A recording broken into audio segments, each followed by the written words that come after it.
नमस्कार, मैं हूं तन्वी रिजवी। सावन में हमारी खास पेशकश देवों के देव महादेव में आप सभी का स्वागत है। कहते हैं कि सोमवार व्रत नियमित रूप से करने पर भगवान शिव तथा मां पार्वती की कृपा अनुकंपा बनी रहती है तथा सभी अनिष्टों, अकाल, मृत्यु और बाधाओं से न सिर्फ मुक्ति मिलती है बल्कि अपने भक्तों पर आने वाले किसी भी कष्ट को स्वयं महाकाल शिव हर लेते हैं और जीवन, कुटुंब, धन धान्य, समस्त सुख, समृद्धि, ऐश्वर्य से परिपूर्ण हो जाता है।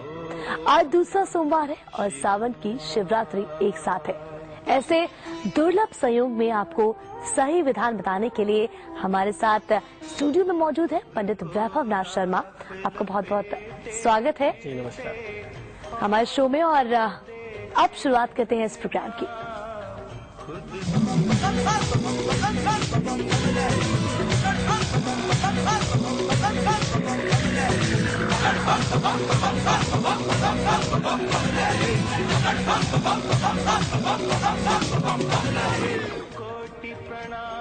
तो हमारे साथ वैभव जी मौजूद है। वैभव जी, आज इस विशेष दिन का पंचांग और पूजा की विधि हमारे दर्शकों को बताइए। जी बिल्कुल। जब आज के तिथि की बात करते हैं, आज के दिन की शुभता की बात करते हैं, तो सबसे पहले बात आती है आज की तिथि की पंचांग की। तो पंचांग इस प्रकार है।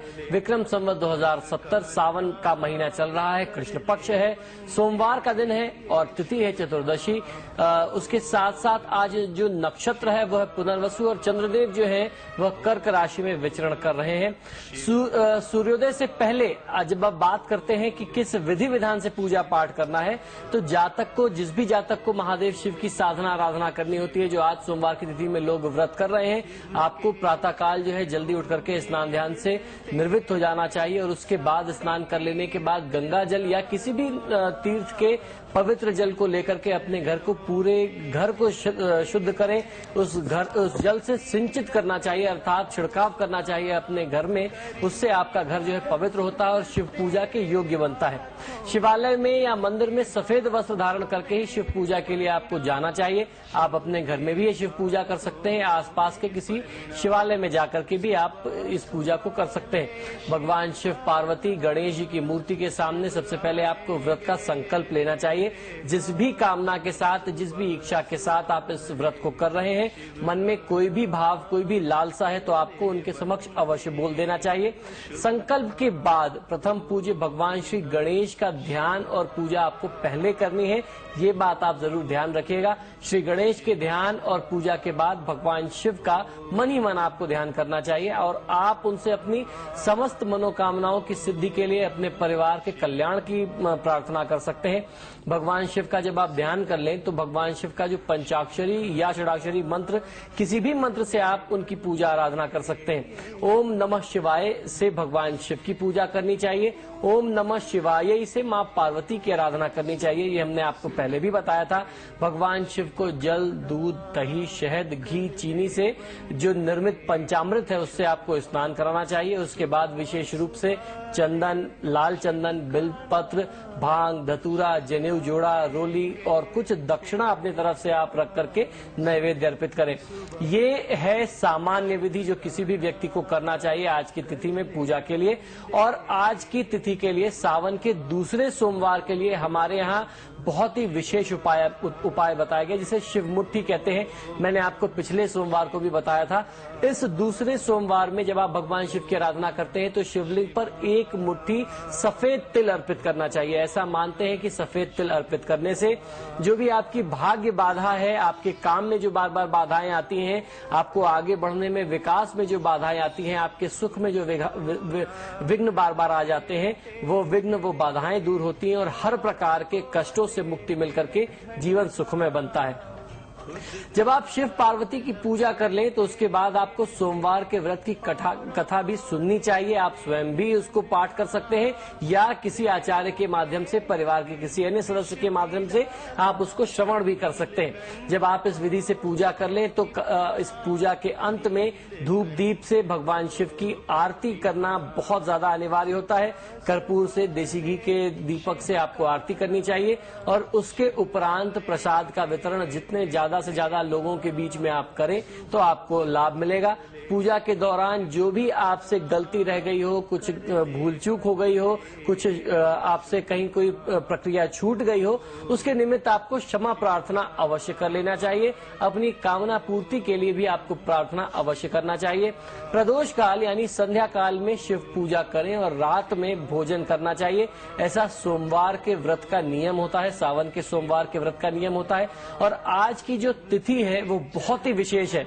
सबसे पहली चीज तो ये कि सावन का महीना है, उसके बाद सावन का सोमवार जो महादेव शिव की बहुत प्रिय तिथि है, और उसके साथ साथ चतुर्दशी अर्थात आज जो शिवरात्रि पड़ रही है, महाशिवरात्रि है, ये तीनों संयोग आज के दिन को अद्भुत बनाते हैं। और ये संयोग सैकड़ों वर्ष बाद आया है, तो आज आपको आज के दिन का ज्यादा से ज्यादा लाभ लेने का प्रयास करना चाहिए। आज की तिथि को, आज के इस महासंयोग, विशेष और दुर्लभ संयोग को यूं ही व्यर्थ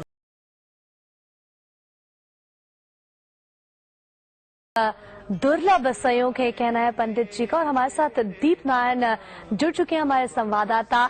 दीप, आज सावन का सोमवार और शिवरात्रि दोनों है। सबसे पहले बाबा के दर्शन कराएं ताकि जो श्रद्धालु वहां नहीं पहुंच पाए हैं वो भी दर्शन कर सके।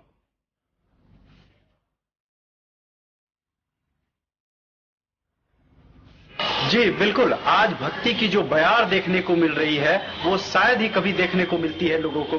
आज सबसे अच्छा दिन माना जा रहा है क्योंकि आज सोमवारी है और दूसरा सावन की शिवरात्रि है, तो ये दो बेहतर दिनों का संजोग है। और आज के बारे में कहा जाता है कि जो भक्त जलार्पण करेंगे, बाबा भोले को जल अर्पण करेंगे, उनकी सारी मनोकामनाएं जो है वो पूरी हो जाएगी। हम सबसे पहले अपने भक्तों को बाबा भोले के उस अद्भुत रूप का दर्शन कराते हैं सबसे पहले, क्योंकि जो यहाँ आ नहीं सकते भक्त वो धन्य हो जाते हैं सिर्फ इनके पंचशूल का दर्शन करके। तो सबसे पहले कि जहां अर्घा सिस्टम है, ऐसे में भक्त को उसी अर्घा सिस्टम के माध्यम से हम बाबा भोले की दर्शन कराते हैं।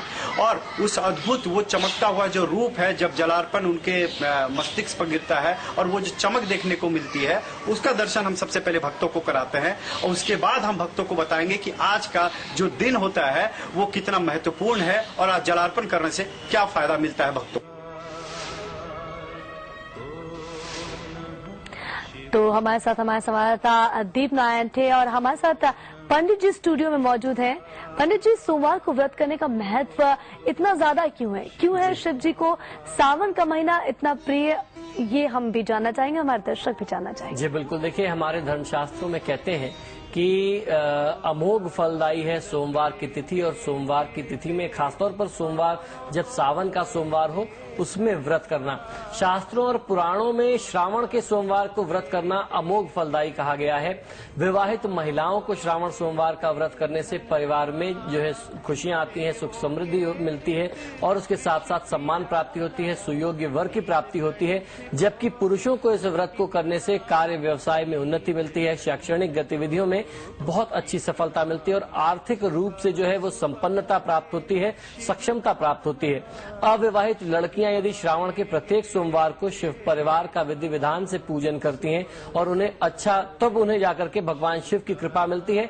भगवान शिव और मां पार्वती की कृपा से अच्छे घर और वर की प्राप्ति, सुयोग्य वर जिसे कहते हैं, उसकी प्राप्ति होती है।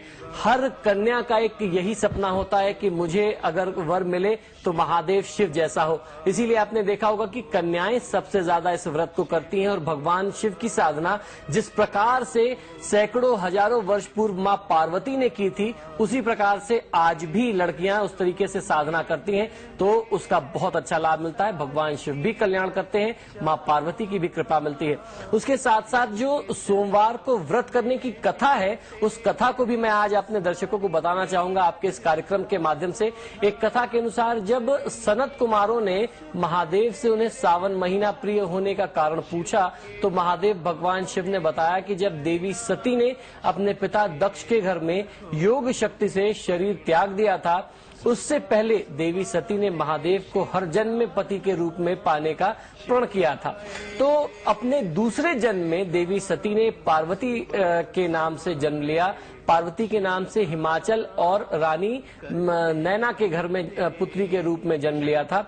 मां पार्वती ने सावन के महीने में निराहार रह करके कठोर व्रत किया और उन्हें प्रसन्न कर, भगवान शिव को प्रसन्न कर वर के स्वरूप में प्राप्त कर विवाह किया, जिसके बाद ही महादेव महादेव के लिए हर ये जो महीना है, हर वर्ष जो सावन का महीना है वो बहुत विशेष हो गया। यही कारण है कि सावन के महीने में सुयोग्य वर प्राप्ति के लिए कुंवारी कन्याएं भी बहुत विधि विधान से व्रत रखती हैं।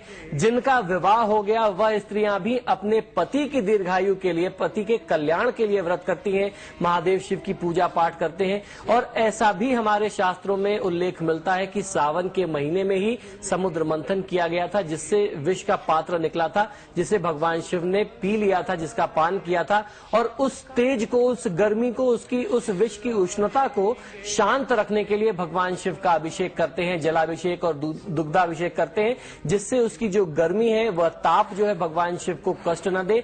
और जो व्यक्ति ऐसी परिस्थिति में भगवान शिव की साधना करता है वो भगवान शिव का प्रिय हो जाता है, भगवान शिव का कृपा पात्र हो जाता है। तो यदि आप किसी व्यक्ति को कष्ट से बचाते हैं, दुख से बचाते हैं, तो निश्चित ही वो उसका स्नेह आपको मिलता है। तो ठीक उसी प्रकार से जब महादेव शिव ने पूरी इस सृष्टि के कष्ट को हरा और आपने उनकी सेवा की, तो आपको उनकी कृपा अवश्य मिलनी चाहिए।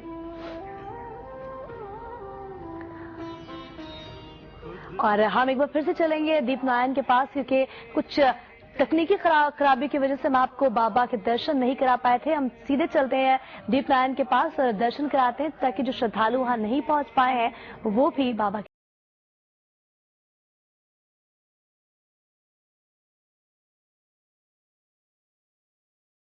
जी बिल्कुल, आज भक्ति की जो बयार देखने को मिल रही है वो शायद ही कभी देखने को मिलती है लोगों को।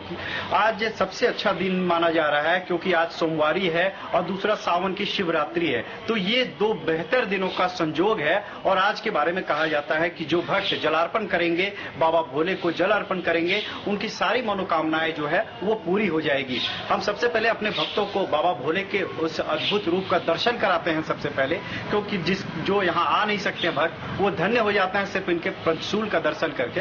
तो सबसे पहले कि जहां अर्घा सिस्टम है, ऐसे में भक्त को उसी अर्घा सिस्टम के माध्यम से हम बाबा भोले की दर्शन कराते हैं।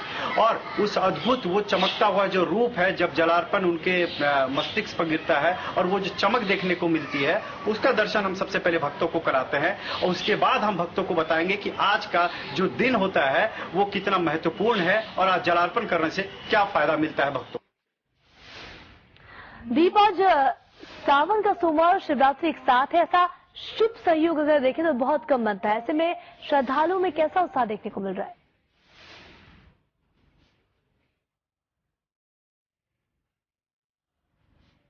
जी बिल्कुल, आज का जो संजोग है वो शायद ही कभी देखने को मिलता है, सावन की शिवरात्रि और सोमवारी। हालांकि कहते हैं कि सावन का हर एक दिन काफी महत्वपूर्ण होता है, हर एक दिन जलार्पण करने से लोगों को काफी फायदा मिलता है, मनोवांछित फल प्राप्ति होती है।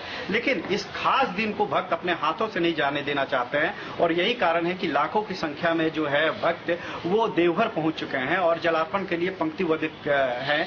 और इनका एक ही मानना है कि कष्ट चाहे जितना भी हो जाए, भक्तों को भक्ति चाहिए, बाबा का प्यार चाहिए, उनका आशीर्वाद चाहिए। और इसीलिए वो धूप में, बारिश में आज भी खड़े हैं और तकरीबन इन्हें 8 से 10 घंटे लगेंगे बाबा को जलार्पण करने में। लेकिन फिलहाल जो आस्था जो है इन सारी मुसीबतों पर और इन कुव्यवस्थाओं पर हावी दिख रही है और भक्त जो है कतार में खड़े होकर बम बोले का नारा लगा रहे हैं।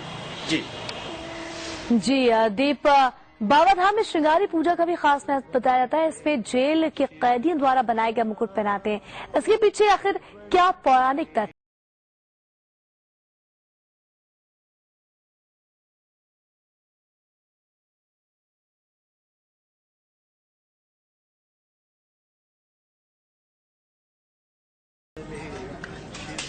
तो लगता है संपर्क नहीं हो पा रहा है। हम आपको बता दें कि आज सावन का दूसरा सोमवार है। आज बेहद अहम और खास दिन है और हमारे साथ स्टूडियो में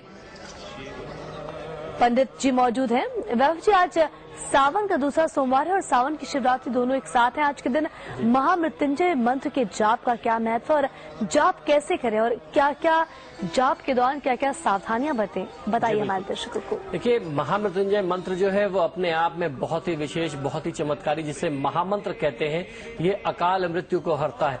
तो आज की तिथि जो है ये बहुत ज्यादा महत्वपूर्ण है।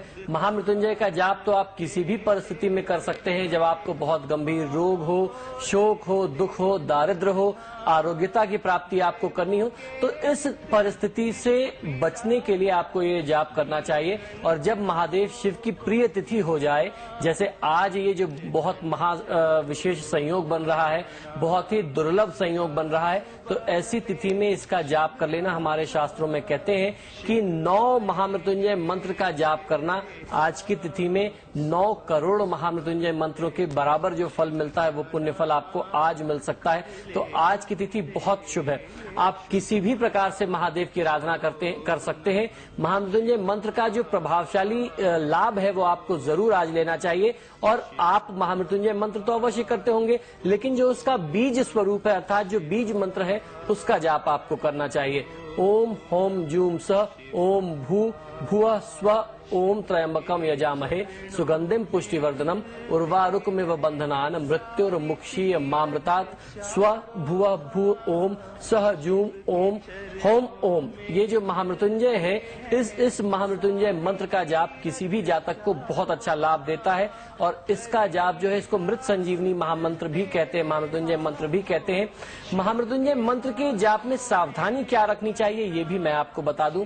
महामृत्युंजय मंत्र का जाप जो है वो किसी भी जातक को किसी भी परिस्थिति में जाप करना फलदायी होता है, लेकिन इस मंत्र के जाप में कुछ सावधानियां भी रखनी चाहिए, जिससे कि इसका संपूर्ण लाभ आपको प्राप्त हो सके और किसी भी प्रकार के अनिष्ट की संभावना जो है वह न बने। अतः जब से पूर्व किसी भी व्यक्ति को निम्न बातों का ध्यान रखना जो मैं बताने जा रहा हूं वो बहुत ज्यादा अनिवार्य है।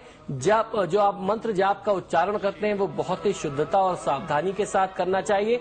एक निश्चित संख्या में जप करना चाहिए। आपको ऐसा कभी भी नहीं करना चाहिए कि आज आपके पास समय है या आज अचानक से आपको श्रद्धा आ गई, आज आपने 5 माला जाप कर ली और कल आपके पास समय कम मिला तो आपने 1 माला जाप की। ऐसा आप कदापि नहीं कर सकते। हमारे यहाँ शास्त्रों में कहते हैं कि जो संख्या आपने एक बार निर्धारित कर दी है, आपको उसी को करना चाहिए। आप चाहें तो अपनी श्रद्धा से उस संख्या को बढ़ा जरूर सकते हैं। आपने अगर आज 1 माला जाप किया है, आप कल 3 माला या 5 माला करना चाहते हैं, अपनी श्रद्धा के अनुसार उससे ज्यादा करना चाहते हैं तो ज्यादा कर सकते हैं, उससे कम नहीं कर सकते। अब आगे जो है उसी संख्या पर जाप होना चाहिए। मंत्र का जब भी आप उच्चारण करते हैं तो होठों से बाहर उसका उच्चारण नहीं निकलना चाहिए। महामृत्युंजय मंत्र के बारे में कहते हैं कि उसको बोल करके जाप नहीं करें, हमेशा मन में उसका जाप करना चाहिए। जाप काल में धूप दीप जलते रहना चाहिए। धूप को दीप देवता को जो है आप अपनी पूजा का अनुष्ठान का प्रत्यक्ष गवाह मान करके आप संकल्प करें और फिर जाप करें। रुद्राक्ष की माला पर महामृत्युंजय के मंत्र का जाप किया जाना चाहिए। महादेव शिव के किसी भी मंत्र का जाप जो है वह रुद्राक्ष की माला पर किया जाना अनंत फल देता है। माला को गोमुखी में रखें, अर्थात जो माला रखने का स्थान होता है उससे ढक करके माला अगर यदि आप जाप करेंगे तो आपको लाभ मिलेगा। जब पूरा होने तक माला को गोमुखी में रखना चाहिए या किसी भी प्रकार से ढक करके जाप करना चाहिए। कभी भी खुले हाथ से आप ऐसे माला लेकर के हाथ में जाप नहीं कर सकते। हमारे शास्त्रों का ऐसा मानना है कि ये जो आप अगर खुले हाथ से जाप कर रहे हैं, माला दिख रही है सबको, तो ऐसे में जो भी आप जाप कर रहे हैं उस जाप का सारा तेज जो है वो इंद्र देवता हर लेते हैं। जब के समय में शिव प्रतिमा, शिवलिंग या महामृत्युंजय यंत्र अपने सामने अगर आप रख करके जाप करते हैं तो आपको बहुत अच्छा लाभ मिल सकता है। आप अपने घर की पूजा स्थान में बैठ के जाप करें या आसपास के किसी शिव मंदिर में जाकर के जाप करें। महामृत्युंजय मंत्र का जाप करना जब आप करना चाहते हैं तो कुशा के आसन का प्रयोग करना या काले कंबल के आसन का प्रयोग करना उच्चतम श्रेष्ठतम बताया गया हमारे यहाँ शास्त्रों में। महामृत्युंजय मंत्र के जप का जो दिशा है हमारे यहाँ शास्त्रों में जो वर्णित है वह दिशा पूर्व दिशा बताई गई है। पूर्व दिशा की तरफ या फिर उत्तर दिशा की तरफ मुख करके आपको जाप करना चाहिए। जाप काल में आलस्य व उबासी को नहीं आने देना चाहिए। आपको किसी भी प्रकार की निरस्ता को बचाना है। अपने मन को, अपने ध्यान को पूर्णतः महादेव शिव के चरणों में लगाना है। और जितने दिनों की आपकी ये साधना चल रही है, जितने दिनों का आपका ये जप है, जिसे जप काल कहते हैं, अगर आपने कुछ निश्चित संख्या का संकल्प ले रखा है, उस दौरान आपको पूर्ण ब्रह्मचर्य का पालन करना चाहिए। अब ब्रह्मचर्य में कौन कौन सी चीजें आती हैं? आपको बहुत ही सादा भोजन करना है, एक समय भोजन करना है और उसके साथ साथ आपको बहुत ज्यादा साफ सफाई, शुद्धता और पवित्रता रखनी है। मांसाहार, मदिरा इत्यादि का सेवन आपको नहीं करना है। यहाँ तक कि जो तामसिक प्रवृत्ति के भोजन है जो हमारे यहाँ, जैसे प्याज, लहसुन तक, क्योंकि इनकी प्रवृत्ति जो है वो तामसिक होती है, इससे भी आपको बचना चाहिए। भूमि शयन करना चाहिए, अर्थात जमीन पर, भूमि पर अपनी शैया को बिछा करके, बिस्तर को लगा करके आपको शयन करना चाहिए। स्त्री प्रसंग से बचना चाहिए। उस दौरान यदि संभव हो सके, बहुत ज्यादा जरूरी नहीं है, अगर आपसे हो सकता है तो शेव इत्यादि भी आपको बचाना चाहिए। बाल कटाने से, शेव इत्यादि करने से भी अपने साधना के दौरान में आपको बचना है। तो उम्मीद करते हैं जो दर्शकों ने जरूर जो भी पंडित जी ने बताया वो सब अपने पास नोट कर ले, और किन किन चीजों में सावधानी बरतनी चाहिए और किस तरह से जाप करना चाहिए। हमारे साथ दीप जुड़े हुए हैं। दीप, बैद्यनाथ धाम के बारे में कहा जाता है कि शिव और शक्ति का मिलन स्थल है। आप दर्शकों को ये दिव्य दर्शन अवश्य कराएं।